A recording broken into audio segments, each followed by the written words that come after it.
ಎಲ್ರಿಗೂ ನಮಸ್ಕಾರ ಮಕ್ಕಳೇ. ನೀವು ಹಿಂದಿನ ತರಗತಿಯೊಳಗಡೆ ಕೋತಿ ಮತ್ತು ಅಳಿಲು ಪಾಠವನ್ನ ಓದುವುದರ ಜೊತೆಗೆ ಈಗ ನೋಡ್ತಿರುವಂತಹ ಪದಗಳನ್ನ ನೀವೇನ್ ಮಾಡಿದಿರಿ, ಒಂದು ಬಾರಿ ಓದಿದ್ದೀರಿ. ಅದರ ಜೊತೆಗೆ ನಿಮ್ಮ ಪುಸ್ತಕದಲ್ಲೂ ಕೂಡ ಈ ಒಂದು ಪದಗಳನ್ನ ಬರೆದಿದ್ದೀರಿ ಮಕ್ಕಳೇ.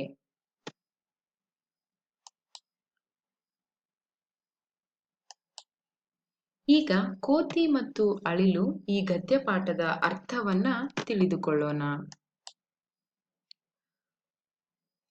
ಈ ಒಂದು ಕೋತಿ ಮತ್ತು ಅಳಿಲು ಇಬ್ಬರ ನಡುವೆ ನಡೆಯುವಂತಹ ಸಂಭಾಷಣೆ ಏನು ಅನ್ನೋದನ್ನ ಈಗ ನೋಡೋಣ. ಒಂದಿನ ಒಂದು ಕೋತಿ ಮರದ ಮೇಲೆ ಕುಳಿತುಕೊಂಡಿರುತ್ತೆ. ಆ ಕೋತಿಗೆ ಒಂದು ಉದ್ದವಾಗಿರ್ತಕ್ಕಂಥ ಬಾಲ ಇರುತ್ತೆ. ಆ ಬಾಲ ಅದು ಮರದ ಮೇಲೆ ಕುಳಿತಾಗ ಆ ಕೋತಿಯ ಬಾಲ ನೆಲವನ್ನು ಮುಟ್ಟುವಷ್ಟು ಉದ್ದವಾಗಿರುವಂತಹ ಬಾಲ ನೆಲದವರೆಗೂ ಏನ್ ಮಾಡ್ತಾ ಇರುತ್ತೆ, ನೇತಾಡ್ತಾ ಇರುತ್ತೆ. ನೇತಾಡು ಅಂದ್ರೆ ಅಳ್ಳಾಡ್ತಾ ಇರುತ್ತೆ ಮಕ್ಕಳೇ. ಆಗ ಅಳಿಲು, ಮೊದ್ಲೇ ನಿಮಗ್ ಗೊತ್ತು, ನೀವೆಲ್ಲ ಅಳಿಲನ್ನ ನೋಡಿದಿರಿ.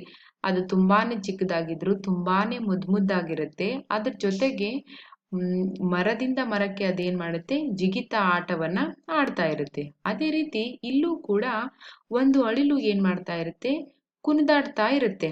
ಹೌದಾ? ಆ ಕೋತಿ ಮರದ ಮೇಲೆ ಕುಳಿತಿರುತ್ತಲ್ಲ, ಆ ಮರದ ಹತ್ತಿರ ಈ ಒಂದು ಅಳಿಲು ಕುಣಿದಾಡ್ತಾ ಅಲ್ಲಿಗೆ ಬರುತ್ತೆ.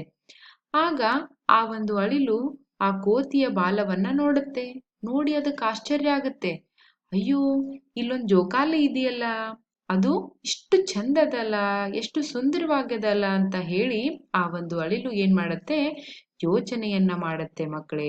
ಯೋಚನೆಯನ್ನ ಮಾಡಿ ಆ ಕೋತಿಯ ಬಾಲ ಹಿಡಿದು ಅಳಿಲು ಏನ್ ಮಾಡುತ್ತೆ, ಜೋಕಾಲಿಯನ್ನ ಆಡ್ಲಿಕ್ಕೆ ಪ್ರಾರಂಭ ಮಾಡುತ್ತೆ. ಹೌದಾ? ಆ ಒಂದು ಕೋತಿಯ ಬಾಲವನ್ನ ಹಿಡಿದು ಆ ಅಳಿಲು ಜೀಕತೊಡಗುತ್ತೆ ಮಕ್ಕಳೇ. ಆ ಕೋತಿಗೆ ಆ ಬಾಲವನ್ನು ಹಿಡಿದು ಜೋಕಾಲಿ ಆಡ್ತಾ ಇರೋದನ್ನ ಆ ಕೋತಿಗೆ ಏನನ್ಸುತ್ತೆ ಅಂದ್ರೆ ಅದಕ್ಕೆ ಕಚಗುಳಿ ಆಗತ್ತೆ. ಹೌದಾ?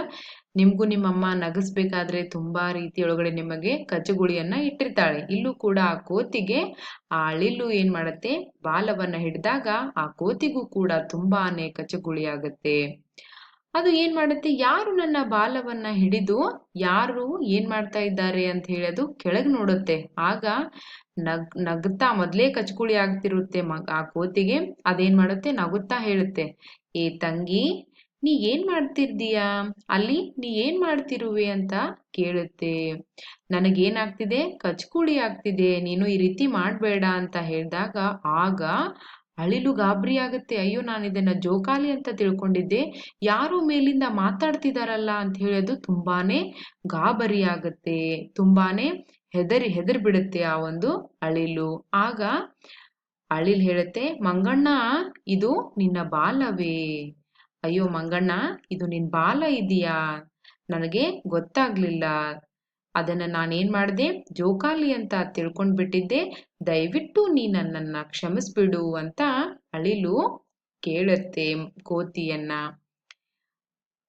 ಕೇಳಿ ಆ ಒಂದು ಅಳಿಲು ಕೋತಿಯ ಬಾಲವನ್ನ ಬಿಟ್ಬಿಡುತ್ತೆ. ಬಿಟ್ಟು ಓಡಿ ಹೋಗುತ್ತೆ ಅಳಿಲು. ಹೌದಾ? ಗಾಬರಿಯಿಂದ ಓಡಿ ಹೋಗಿ ಮರದ ಕೊಂಬೆಯನ್ನ ಏರಿತು.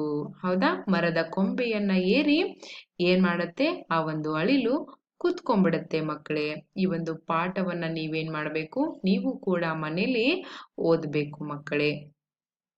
ನಂತರ ಅಭ್ಯಾಸ, ಕೋತಿ ಮತ್ತು ಅಳಿಲು ಪಾಠಕ್ಕೆ ಸಂಬಂಧಿಸಿದಂತಹ ಅಭ್ಯಾಸ ಭಾಗವನ್ನ ಈಗ ನಾವು ನೋಡೋಣ. ಈ ವಾಕ್ಯಗಳಲ್ಲಿನ ಬಿಟ್ಟಿರುವ ಪದವನ್ನು ಮಕ್ಕಳಿಂದ ಹೇಳಿಸಿ. ಮಕ್ಕಳೇ, ನಾನು ಹೇಳ್ತಾ ಹೋಗ್ತೀನಿ, ನೀವು ಕೂಡ ಈ ಒಂದು ಪದವನ್ನ ಹೇಳಬೇಕು. ಆ ಕೋತಿಯ ಬಾಲ ಡ್ಯಾಶ್ ಉದ್ದವಿತ್ತು. ಆ ಕೋತಿಯ ಬಾಲ ತುಂಬಾ ಉದ್ದವಿತ್ತು. ಒಂದು ಅಳಿಲು ಡ್ಯಾಶ್ ಅಲ್ಲಿಗೆ ಬಂದಿತು. ಒಂದು ಅಳಿಲು ಕುಣಿದಾಡುತ್ತಾ ಅಲ್ಲಿಗೆ ಬಂದಿತು.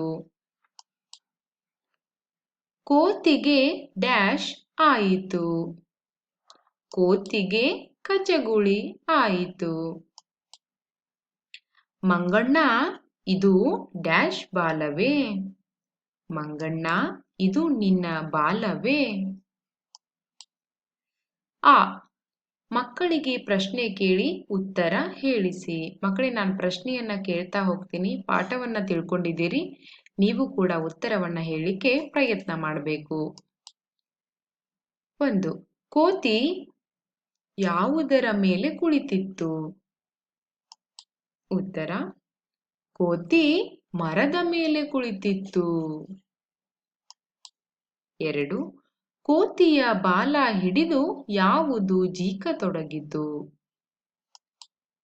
ಉತ್ತರ: ಕೋತಿಯ ಬಾಲ ಹಿಡಿದು ಅಳಿಲು ಜೀಕತೊಡಗಿತು. 3. ಮಂಗಣ್ಣ ಇದು ನಿನ್ನ ಬಾಲವೇ? ಜೋಕಾಲಿ ಎಂದು ತಿಳಿದು ಜೀಕುತ್ತಿದ್ದೆ, ನನ್ನನ್ನು ಕ್ಷಮಿಸು ಎಂದು ಯಾವುದು ಹೇಳಿತು? ಉತ್ತರ: ಅಳಿಲು. ಅಳಿಲು ಹೇಗೆ ಹೋಗಿ ಮರದ ಕೊಂಬೆಯನ್ನು ಏರಿತು? ಉತ್ತರ: ಅಳಿಲು ಓಡಿ ಹೋಗಿ ಮರದ ಕೊಂಬೆಯನ್ನು ಏರಿತು. ಈ ಮಾದರಿಯಂತೆ ವಾಕ್ಯಗಳನ್ನು ಮಾಡಿ ಮಕ್ಕಳಿಂದ ಹೇಳಿಸಿ. ಮಾದರಿ: ಈಗ ಇಲ್ಲಿ 3 ಶಬ್ದಗಳನ್ನ ಕೊಟ್ಟಿದ್ದಾರೆ. ಆ ಶಬ್ದಗಳನ್ನ ಇಟ್ಕೊಂಡು ಅವರು ವಾಕ್ಯವನ್ನ ಮಾಡಿದ್ದಾರೆ. ಇದೇ ರೀತಿ ನೀವು ವಾಕ್ಯವನ್ನ ಮಾಡಲಿಕ್ಕೆ ಪ್ರಯತ್ನ ಮಾಡಬೇಕು. ಕೋತಿ, ಮರ, ಬಾಲ. ಮೊದಲನೆಯದ್ದು, ಕೋತಿ ಒಂದು ಪ್ರಾಣಿ. ಕೋತಿಯು ಮರವನ್ನು ಹತ್ತುತ್ತದೆ. 3. ಕೋತಿಗೆ ಬಾಲವಿದೆ. ನೋಡಿ ಮಕ್ಕಳೇ, ಈಗ ಮಾದರಿಯನ್ನ ನೋಡಿದಿರಿ. ಆ ಮಾದರಿಯಂತೆ ನೀವು ಕೂಡ ಈ 3 ಪದಗಳನ್ನ ಬಳಸ್ಕೊಂಡು ನೀವು ಕೂಡ ವಾಕ್ಯವನ್ನ ಮಾಡಬೇಕು ಮಕ್ಕಳೇ. ಈ ಪದಗಳನ್ನು ಮಕ್ಕಳಿಂದ ಹೇಳಿಸಿ. ಅಳಿಲು, ಮರ, ಬಾಲ. ಹೌದಾ? ಈ ರೀತಿಯಾಗಿ 3 ಪದಗಳನ್ನ ಇಟ್ಕೊಂಡು ನೀವು ಕೂಡ ಏನ್ ಮಾಡಬೇಕು? ವಾಕ್ಯವನ್ನ ರಚಿಸಲಿಕ್ಕೆ ಪ್ರಯತ್ನ ಮಾಡಬೇಕು. ಮಕ್ಕಳೇ, ಧನ್ಯವಾದಗಳು.